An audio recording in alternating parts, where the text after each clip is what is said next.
C'est un domaine du Bergeracois où l'écrin des vignes cache un joyau architectural. Le château de la Jaubertie est référencé depuis le XIIe siècle, mais c'est au XVIe que son histoire est mieux connue. C'était un relais de chasse d'Henri IV. Derrière vous, vous avez les cyprès donc, qui montraient la direction de Pau. Et la route qui va se trouver juste à côté de nous, sur le cadastre, c'est la route royale. Donc ça veut bien ce que ça veut dire. C'était Henri IV qui descendait de Paris pour aller à sa ville natale qui était Pau, qui est passé par là. Certains disent qu'Henri IV aurait offert la propriété à sa maîtresse Gabrielle d'Estrées. Les siècles passent et c'est au XVIIIe que son propriétaire Léon Baillet, médecin de la cour royale, lui donne ce style directoire si particulier.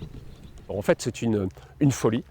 Et très atypique pour la région parce que ça fait penser aux villas italiennes, le sud de la France, par sa finition et tous les détails qu'on va trouver là, ce côté folie, ce qu'on trouvait auprès de Paris.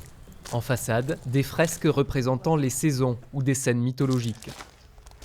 Heureusement que tu es là parce que j'ai expliqué que donc, les petits c'était les 4 saisons, j'ai bien retenu la leçon, et donc le central.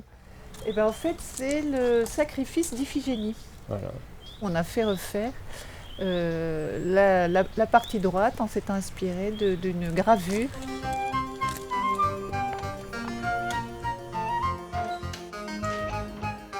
Donc nous allons maintenant monter au salon.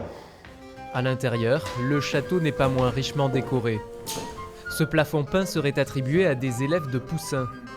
Le plancher a aussi sa petite histoire. Le fameux Léo Baillet était le médecin préféré de Marie-Antoinette. Et qui aurait donné donc les planchers, comme nous avons aussi, qui viennent de Rambouillet. Oui, en remerciement de sa fidélité et de ses bons soins. Voilà. Aujourd'hui, le château de la Jaubertie produit du vin biologique. La continuation d'une histoire que les archives font remonter au moins à 1749.